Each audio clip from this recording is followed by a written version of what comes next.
Saw quite a bit of Russian trolling, as you know, go unaddressed in 2016. What can the FBI do, at least ahead of 2020, as to not be caught with their pants down, I guess, this time around? Well, as I'm sure Malcolm is about to jump in and say here, is that one, while trolls are incredibly important, the other part that 2016 showed us is it wasn't just trolls, it was actually human beings, right? So from Butina to Ambassador Kislyak, who met with Jared Kushner and Michael Flynn, that the part that the FBI and the intelligence community have to do is first accept that 2016 was an intelligence failure, and that we have to do things differently. And that means, look, the Russians have people. They actually have human beings, not just trolls sitting in St. Petersburg in front of a computer screen. They're actively going to try to target and infiltrate Democratic presidential campaigns. That's what they do. And as we saw from the Yang, selfies that have been proliferating across the internet and the news, it wouldn't take much to get someone in a presidential candidate in a compromising position, because they're doing what? They're looking for votes and money. It doesn't take much to get a dinner.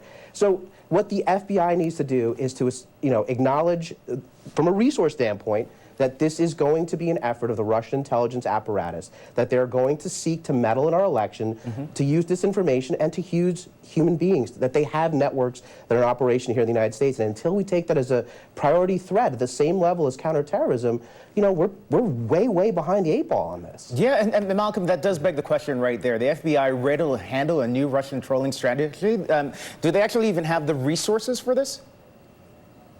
Well, the FBI is not the principal agency that would handle this. That would actually be Department of Homeland Security when you're talking internally in the United States. And externally it would be the National Security Agency. But in fact, the responsibility falls on each individual person who uses the internet. That's right. What we're finding that's happening now is precisely what happened into the run-up to the Democratic National Committee convention. We found that they are using information, themes, memes, and bots, right, these automated response programs, to put out divisive messages about by minority groups and particular things like attacks on Alexandria Ocasio-Cortez or Congresswoman Ilhan Omar.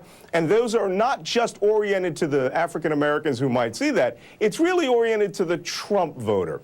And what that does is that instokes their outrage. And the outrage machine is far greater motivating factor. Not even necessarily attacking the candidates that are running necessarily, but just in order to stoke the opposition?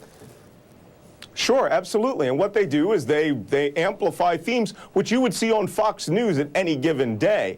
But by amplifying them on Facebook, Twitter, and giving them a far bigger megaphone, that allows those individual groups who go back and they see reparations for blacks, or they see, someone who makes a comment that might be construed as anti-Semitic, it stokes their outrage and it amplifies one message that would come from a real American would be amplified 100,000 times by a foreign bot, which is propagating this information. And that is the weapon. So, Naveed, can social media companies actually, like Twitter and Facebook, do anything regarding these trolls at this point?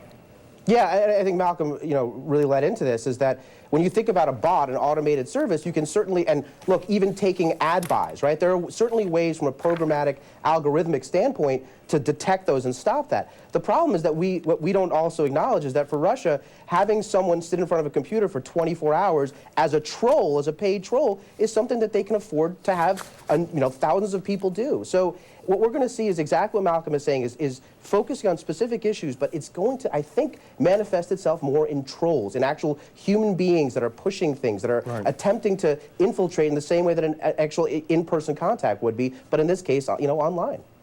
Yeah, Malcolm, you want to jump in there? Yeah, he's absolutely right. And the themes that you're going to see are the ones which we saw play out in 2016 that were divisive, that a lot of us didn't detect. There were some very pointed troll attacks oriented to the African American community that was designed to get African Americans not to come to the polls by saying Hillary Clinton was a predator and blah, blah, blah.